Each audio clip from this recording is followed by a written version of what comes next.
Good morning, नमस्कार। आप सभी का ग्रेविटी पॉइंट में स्वागत है। मैं सुरेश धर दुबे। आज भारत मानचित्र द्वारा भारत के भूगोल के अंतर्गत देखा जाए तो यहाँ पर टिन है, जस्ता है, क्रोमाइट है और निकिल, इन अयस्कों की चर्चा करेंगे। चैनल को सब्सक्राइब, लाइक एवं शेयर करने के लिए आप सभी का धन्यवाद। यदि आपने अभी तक चैनल को सब्सक्राइब नहीं किया तो चैनल को सब्सक्राइब करें, लाइक करें एवं प्रमोट करें, जिससे प्रत्येक वीडियो का नोटिफिकेशन आप लोगों तक सबसे पहले पहुंच सके।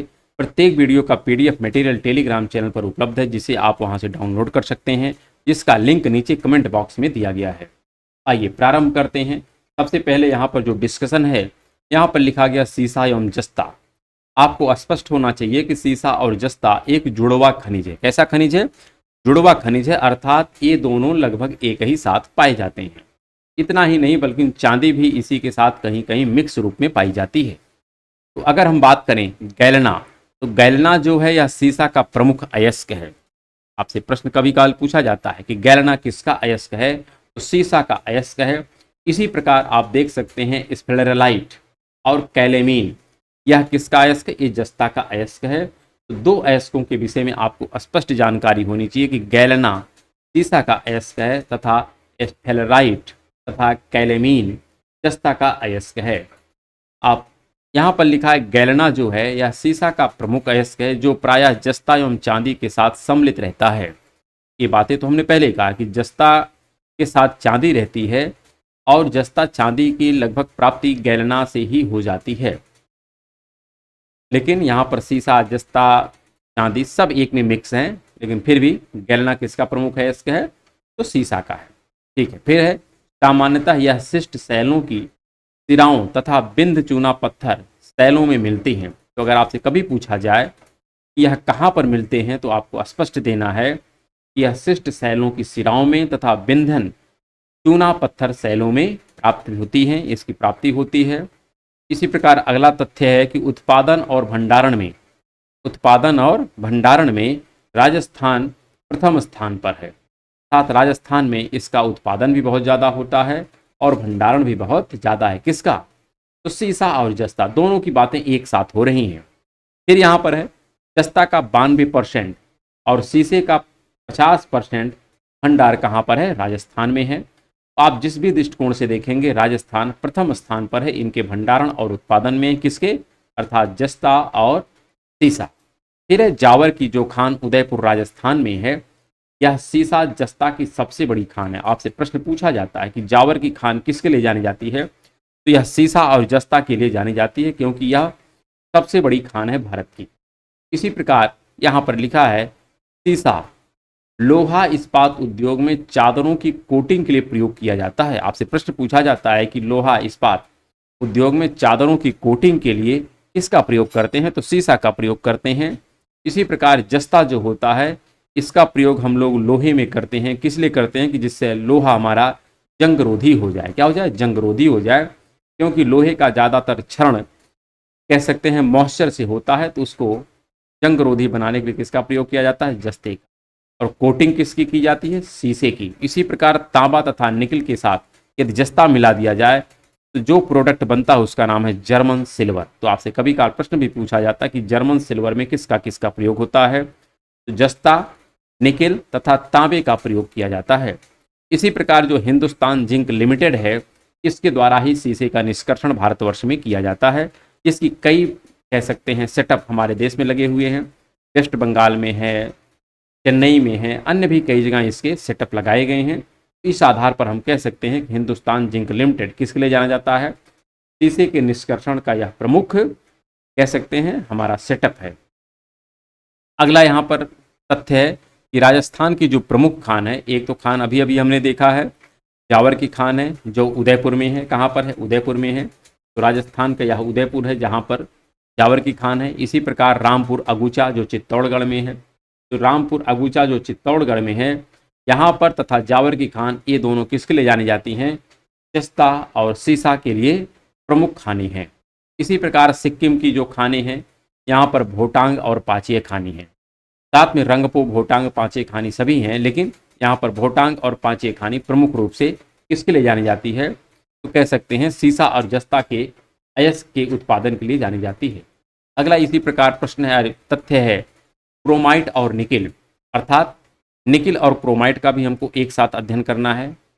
तो यहाँ पर अगर हम बात करें क्रोमाइट के विषय में, तो क्रोमाइट लोहा तथा क्रोमियम का ऑक्साइड है। आपसे प्रश्न पूछा जाता है कि क्रोमाइट क्या है, लोहा तथा क्रोमियम का ऑक्साइड है। ट्यूनाइट, पेरिडोटाइट तथा सर्पेंटाइन जैसी अत्यधिक क्षारीय आग्नेय शैलों में मिलता है, अर्थात इसकी जो प्राप्ति होती है किसकी, क्रोमाइट की, कहाँ से होती है, तो जो ड्यूनाइट, पेरिडोटाइट तथा सर्पेंटाइन जैसी क्षारीय आग्नेय चट्टानें हैं उसमें इसकी प्राप्ति होती है। और आग्नेय चट्टान का तात्पर्य ही होता है कि इसमें सिलिका की मात्रा कम होती है, धात्विक पदार्थ ज़्यादा होते हैं। तो जब धात्विक पदार्थ हैं तो स्वाभाविक तौर पर इसमें क्रोमाइट और निकिल की प्राप्ति हमें हो जाती है, जो क्रोमियम के उत्पादन में सबसे महत्वपूर्ण अयस्क है। इसी प्रकार अगर इसके हम उपयोग की बात करें तो क्रोमाइट से क्रोमियम प्राप्त किया जाता है। अगर आपसे कभी प्रश्न पूछा जाए कि क्रोमियम अयस्क है कि क्रोमाइट अयस्क है, तो आप सीधा जवाब देंगे कि क्रोमाइट अयस्क है। अयस्क क्या है, क्रोमाइट है, किसका, क्रोमियम का। ये जवाब देना है कि क्रोमियम की प्राप्ति किससे होती है, क्रोमाइट से, और क्रोमाइट क्या है, एक अयस्क है। साथ में स्टेनलेस स्टील बनाने में हम किसका प्रयोग करते हैं, तो क्रोमियम का प्रयोग करते हैं, ना कि क्रोमाइट का। क्रोमाइट से पहले हम क्रोमियम बनाते हैं, फिर उस क्रोमियम का हम प्रयोग किसमें करते हैं, तो स्टेनलेस स्टील को बनाने में करते हैं। इसी प्रकार अगर हम बात करें स्टेनलेस स्टील किससे मिलकर के बनता है, किसका किसका इसमें इस्तेमाल किया जाता है, तो स्टेनलेस स्टील में हम लोहा, क्रोमियम, निकिल और कार्बन का प्रयोग करते हैं, जिससे इसका वजन हल्का होता है, काफ़ी यह हार्ड होता, हार्ड मतलब काफ़ी मजबूत होता है, और एक प्रकार से जंगरोधी भी होता है, क्योंकि इसमें जंग भी बहुत कम लगते हैं या लगते ही नहीं है। इसी प्रकार अगर हम बात करें क्रोमियम का लगभग 95% जो भंडारण है यह सुकिंदा घाटी कटक उड़ीसा में है। कहाँ पर है, सुकिंदा घाटी कटक उड़ीसा में है। साथ में यह भी हम कह सकते हैं कि उड़ीसा का एकाधिकार है इसमें क्रोमियम के उत्पादन में। तो क्रोमियम का भंडारण, तो यहाँ पर शब्द उचित नहीं लगता है, क्रोमाइट होना चाहिए। क्या होना चाहिए, क्रोमाइट। लेकिन फिर भी क्योंकि यह इतने मिले जुले रहते हैं, तो जो आप क्रोमियम या क्रोमाइट किसी भी शब्द का प्रयोग करें कोई विशेष अंतर नहीं है। लेकिन आपको यह ध्यान रखना चाहिए कि क्रोमाइट अयस्क है, क्रोमियम अयस्क नहीं है। अर्थात प्रकृति में क्रोमियम नहीं मिलता है, क्रोमाइट मिलता है। क्या मिलता है, क्रोमाइट मिलता है।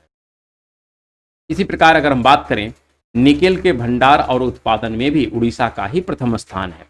अर्थात निकिल का जो भंडारण है और उत्पादन है कहाँ से होता है, उड़ीसा से ही होता है। यह भी आपको स्मरण होना चाहिए। साथ में अगर हम बात करें 17.54% के क्रोमाइट उत्पादन के साथ भारत विश्व में चौथे स्थान पर है। चौथे स्थान पर है, तो भारत क्रोमाइट अयस्क के उत्पादन में किस स्थान पर है, 4th प्लेस पर उपस्थित है। इसी प्रकार अगर हम प्रमुख खान की बात करें जो उड़ीसा में है, किसकी, तो यहाँ पर हम बात किसकी कर रहे हैं, तो क्रोमाइट की बात कर रहे हैं। किसकी बात कर रहे हैं, क्रोमाइट की, अर्थात क्रोमियम की। तो प्रमुख खाने हैं जाजपुर है, ठेकनाल है और क्योंझर है। ये प्रमुख खाने हैं कहाँ पे, उड़ीसा में है। इसी के साथ हम अगर कर्नाटक में देखें तो कर्नाटक में एक खान है जिसका नाम है हासन की खान। और अगर हम बात करें महाराष्ट्र में, तो महाराष्ट्र की जो प्रमुख खान है वो है भंडारा। कहाँ पर है, नागपुर में है। इन तथ्यों को आप इस आउटलाइन मैप के माध्यम से क्या करिए, भरने का अपने से प्रयास करिए, क्योंकि अतीत में इन सभी खानों के बारे में हम किसी ना किसी एपिसोड में डिस्कस कर चुके हैं, चाहे वह जाजपुर हो, चाहे ढेकनाल हो, चाहे क्योंझर हो, चाहे हासन हो, चाहे भंडारा हो। तो यहाँ पर आउटलाइन मैप देने के पीछे सिर्फ उद्देश्य ये है कि आप इन खानों को अपने से अब आइडेंटिफाई करके इस आउटलाइन मैप में आप स्वयं भरने का प्रयास करें।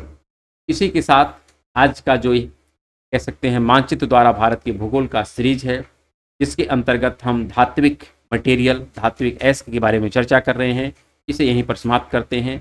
शेष जो कुछ अब धात्विक खनिज हैं उसकी चर्चा हम कल की क्लास में डिस्कस करेंगे। तो फिर मिलते हैं कल की क्लास में, तब तक के लिए नमस्कार।